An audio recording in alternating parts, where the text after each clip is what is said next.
Coming up on the Q30 Newscast, final season is officially upon us. Find out how students and professors are preparing. And you might have been to the holiday dinner before, but do you know how many pounds of potatoes it takes to run the event? The dinner is one of the most wonderful events on campus. It includes everybody in the campus community. And the blue lights are still not up and running in the new Whitney lot. We spoke to public safety to find out why. All that and more. You're not going to want to miss this.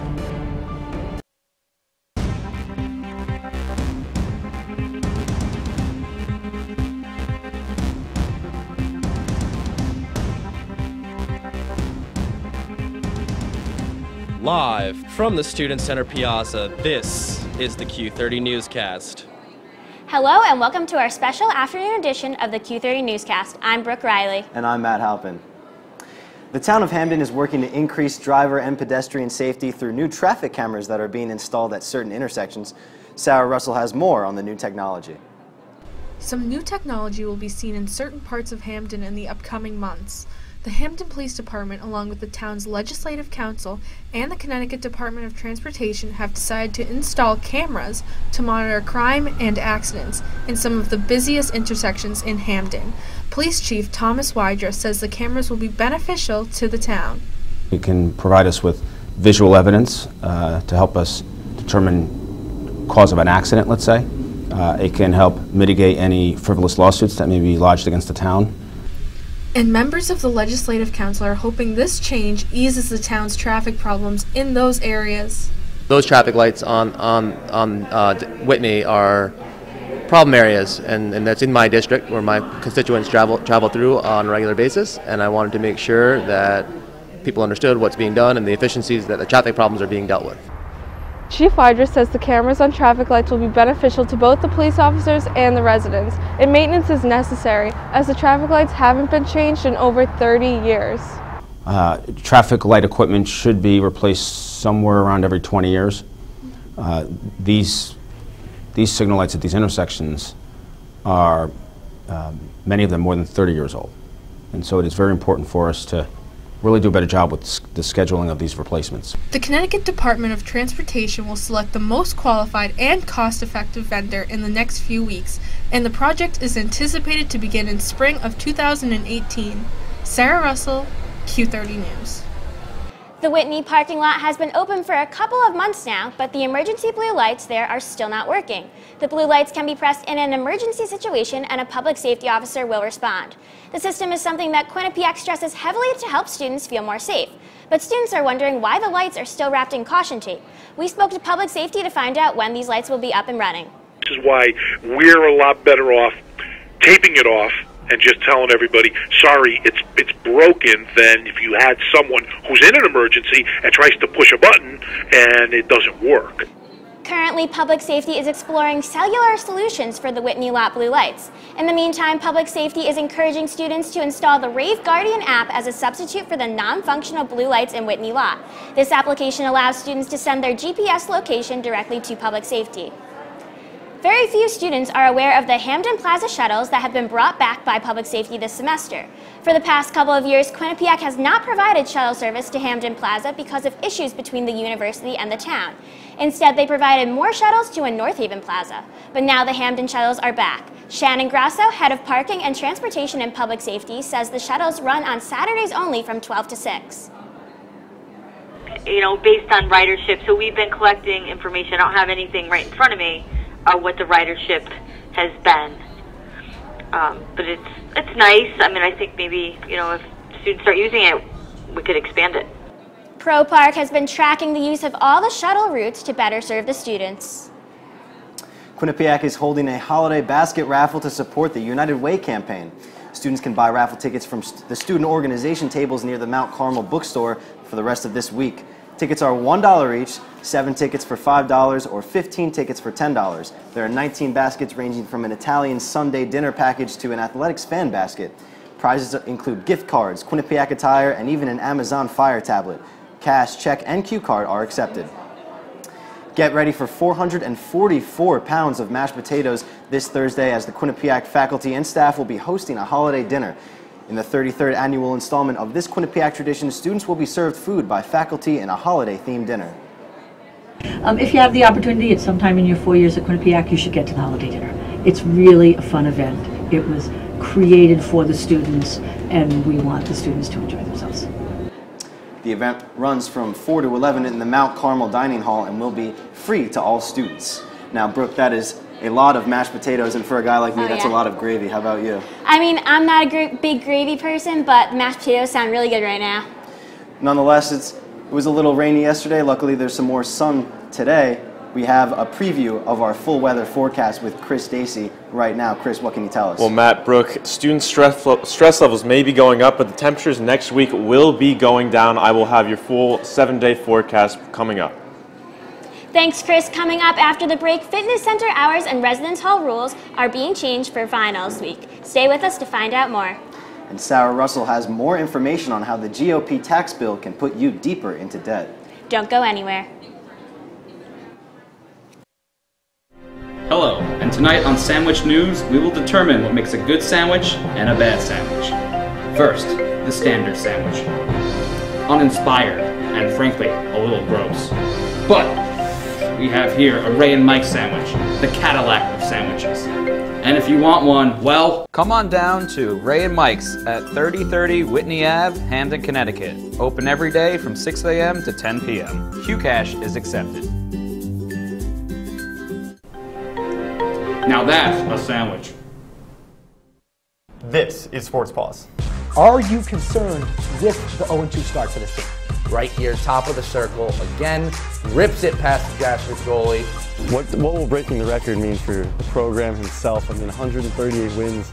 There's the tough shot. What a nice play by Mikey Dixon. He's good in transition. You know, just a really dynamic scorer he can create for himself. And now, Emma, it's time for the top 5 plays of the week. Coming up on #that, we talk about some fun events around Quinnipiac's campus.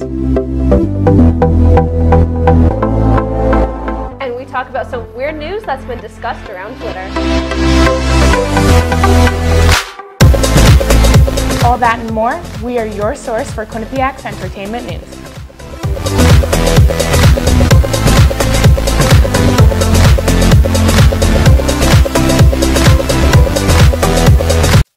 Welcome to the WQAQ Morning Show. Dan Ball and Emma Spagnolo joining you here from the QAQ studios in Hamden. And Emma, it is that time of year again.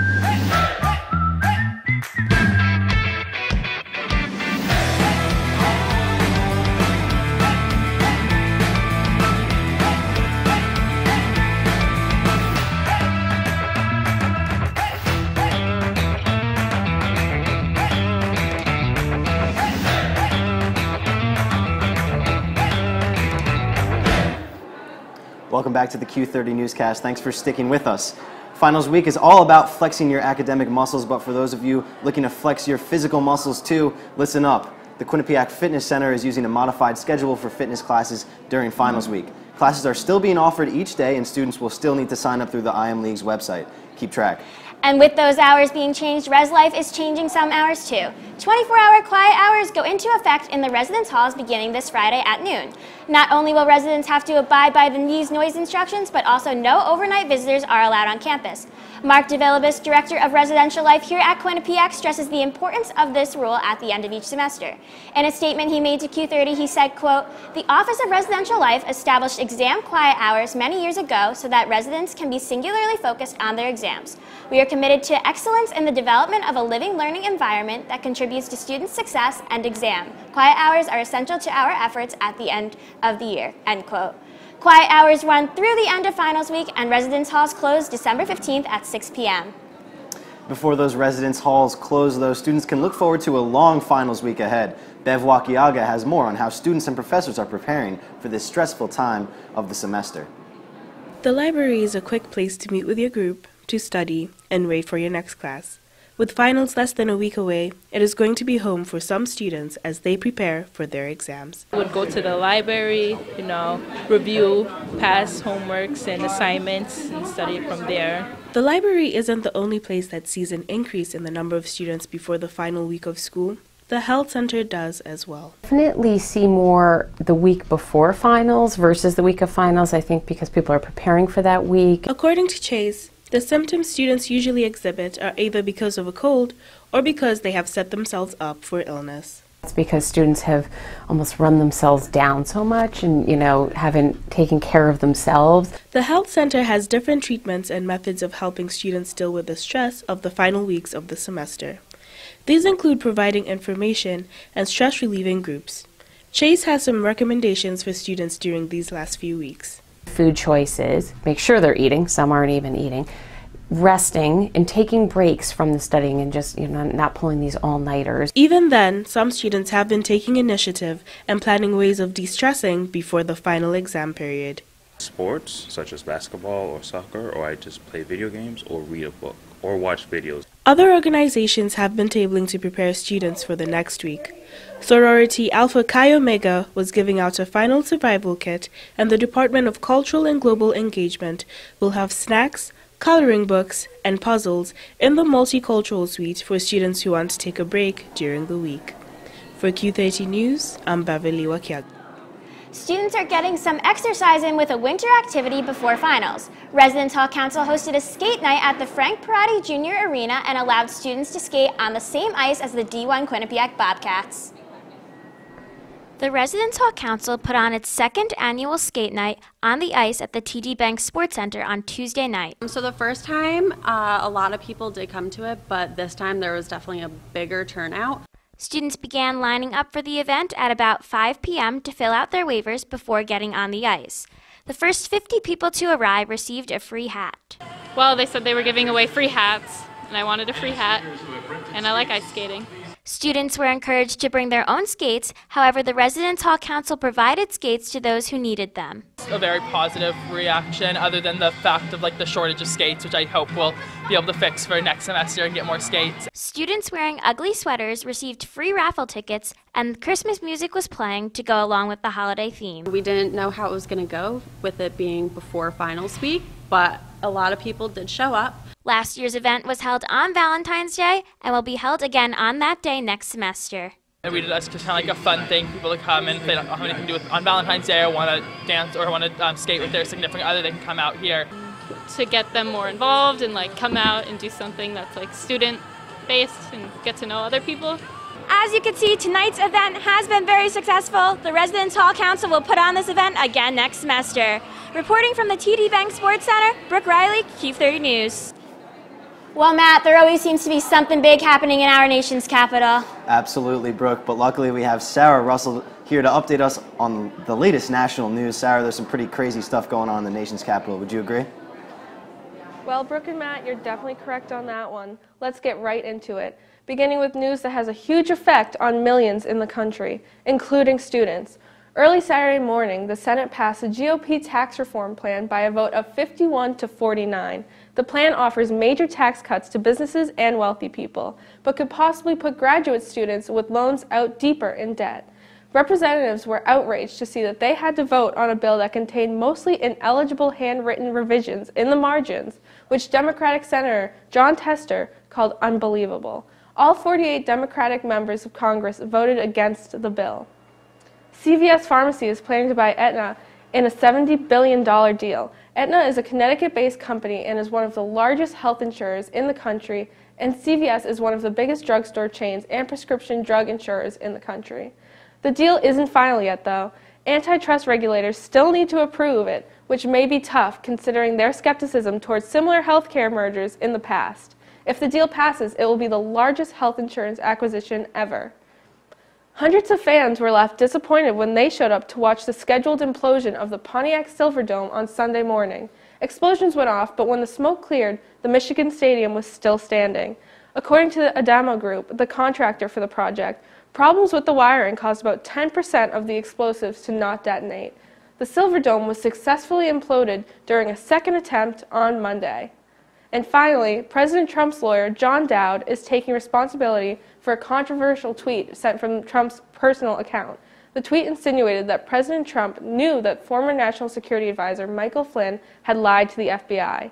The tweet reads, "I had to fire General Flynn because he lied to the Vice President and the FBI. He has pled guilty to those lies. It is a shame because his actions during the transition were lawful. There was nothing to hide." Many are still questioning whether President Trump knew about Flynn lying to the FBI when he fired him back in February. That's it for the National News Update. Brooke, Matt, back to you. Thank you, Sarah. Coming up next, Chris Dacey gives us our full weather forecast for the week. And Christy Delane updates us on a Russian Olympic scandal just 3 years after the country hosted the Olympics. Stay tuned. We'll be right back.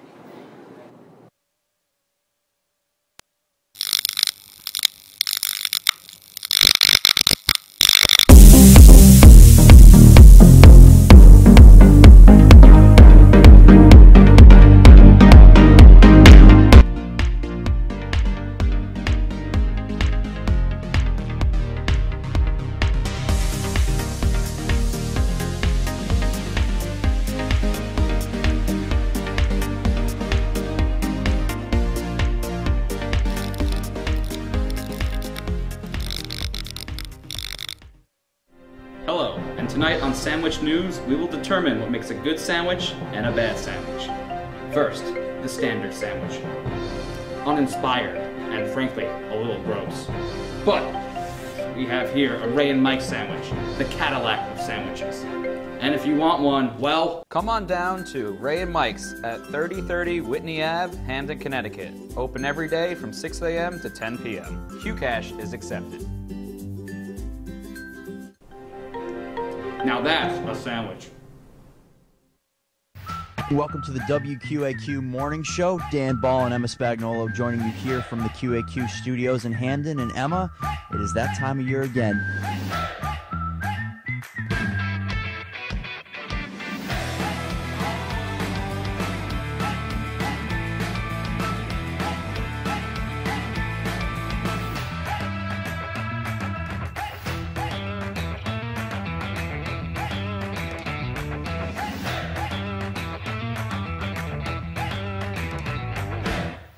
Coming up on #that, we talk about some fun events around Quinnipiac's campus.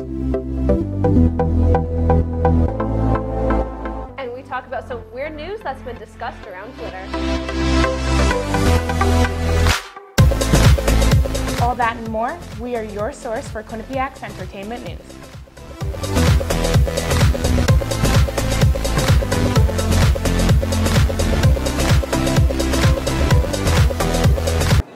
Welcome back to the Q30 Newscast. Thanks for sticking with us.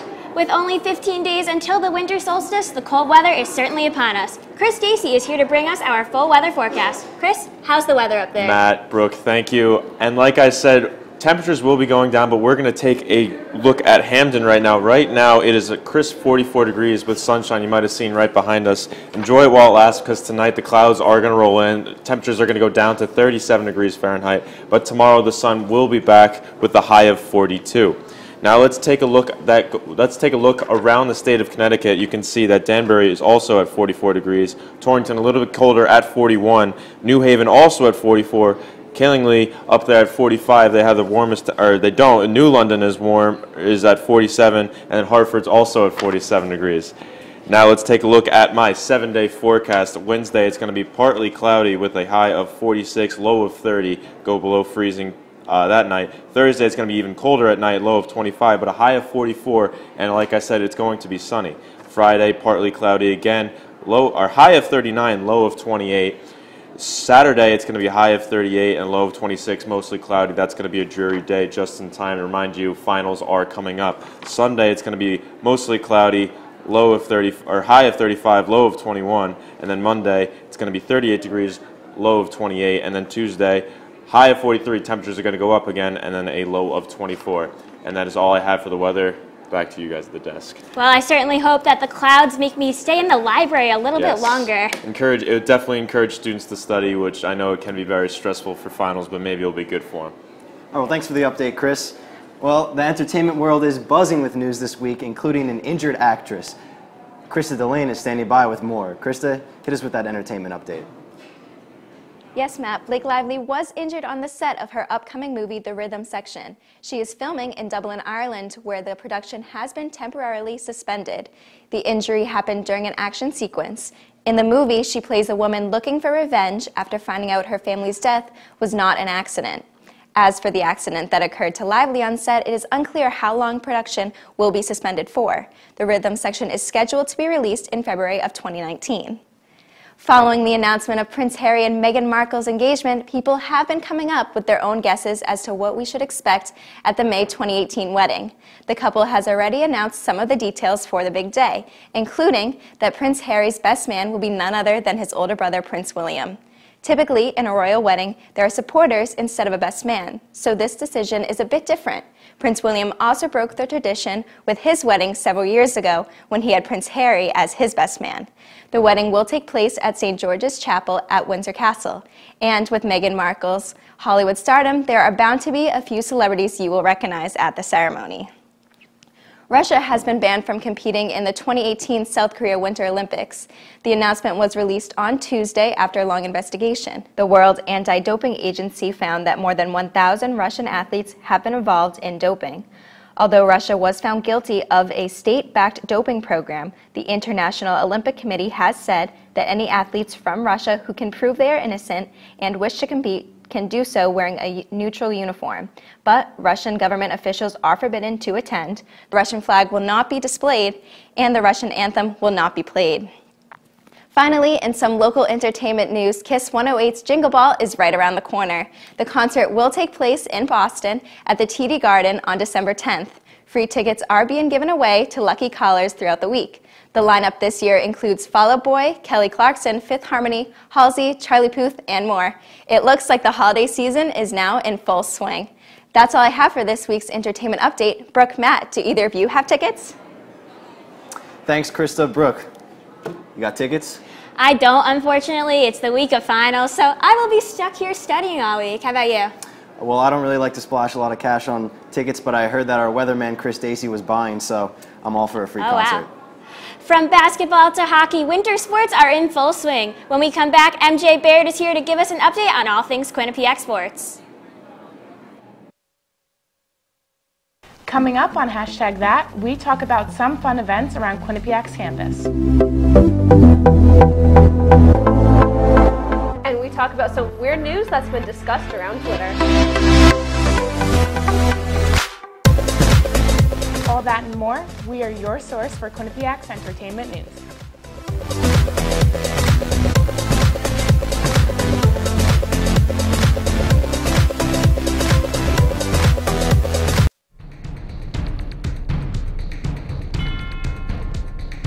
Whether you're on the quad, in your room, or heading to class, tune in to Q30 News. For stories by student journalists you can trust. We are covering the latest here on campus and in surrounding areas. Get the news you need to know every Wednesday night.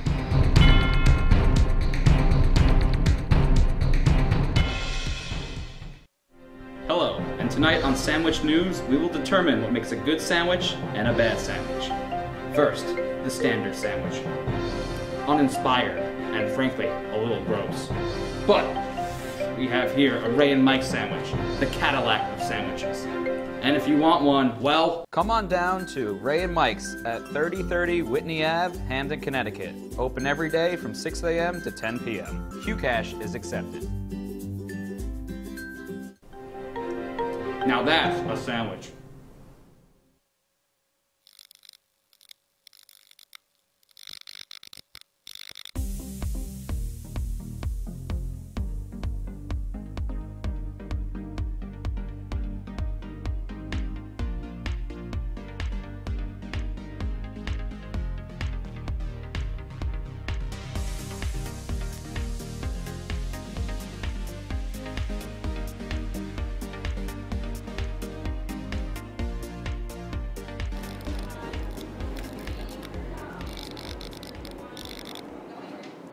Thanks for sticking with us. MJ Baird has this week's Q30 Sports Update. MJ, what do you have for us? Brooke and Matt, thank you. It's been a jam-packed week of winter sports in Hamden. All 4 major winter sports had games over the course of the last 7 days. So let's change things up a bit here. Let's call it MJ's Takeaways. MJ Takeaway? No. Okay, nonetheless. Number 4, Quinnipiac women's hockey swept a weekend series on the road. The Bobcats beat Harvard on Friday night and Dartmouth on Saturday, both by a final score of 2-1. Sarah Ev Kotu Godbout recorded 4 points on the weekend. She now has multi-point showings in 3 out of her last 4 games. Number 3, Baker Dunleavy and the Quinnipiac men's basketball team had a pair of road games this weekend. After an inconsistent showing on Friday night against Lafayette in a 79-58 loss, Quinnipiac rebounded with a stellar shooting night Sunday at Columbia. The Bobcats shot over 50% from the field, including 17 of 34 from three. A pair of freshmen stole the show, as Rich Kelly and Jacob Brigoni each scored 20 points. But it was the point guard Kelly who hit the game-winning shot on a drive to the basket with a difficult lay-in for the finish. Quinnipiac travels up I-91 for a road match with Hartford on Thursday, looking to string together its first winning streak of the year. Number 2, and stop me if you've heard this one before, the Quinnipiac men's ice hockey team struggled for yet another weekend. Harvard came to Hampden and dropped 6 goals on Quinnipiac Friday night in an easy 6-2 victory. The score was quite different on Saturday, but the result much the same. The Bobcats could not grind out a win. Quinnipiac and Dartmouth skated to a 0-0 tie, but the story of the game was the Bobcats' inability to create quality scoring chances. This was put on display when the Bobcats earned a power play in overtime, but the team created little noise on the man advantage. Quinnipiac falls to 3-5-1 in conference play and doesn't have another ECAC game until the new year. And number 1, Trisha Fabry and her women's basketball team are now winners of 4 in a row, following road wins over Richmond and Hampton this weekend. However, Friday's 81-65 win over Richmond came at quite a steep cost. Both Sarah Schuin and Vanessa Udoji were injured, didn't finish the game, and didn't play against Hampton on Sunday. Q30's women's basketball beat reporter Josh Silverman reported on Sunday that both players appear to have suffered leg injuries and are awaiting MRI results. Schuin leads all Bobcats in points so far this season, and Udoji is a starter, filling the void left by Adelie Martucci, who graduated last year. Check back with Josh Silverman for updates on this developing story. That is all I have for your sports update this week. It's been busy, but that's winter sports season for you. Brooke and Matt, back to you.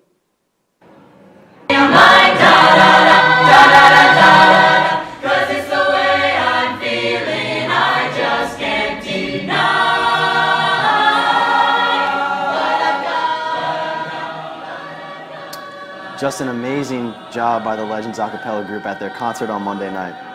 Yeah, I was there the other night. It made me miss singing. I used to sing in high school, and they never fail to impress me. Well, you know, they say sing your heart out, but when they hear me sing, they say no more. So I'll leave it to the professionals on that one. Well, that's all we have for this afternoon. Thank you for joining us on our last Q30 Newscast of the semester. Be sure to stay up to date on all Quinnipiac news throughout winter break by following us at Q30 News on Twitter and by checking our website, q30tv.com. For all of us here at Q30, we want to wish you good luck on finals, safe travels home, and a healthy and happy holiday season. We'll see you next semester.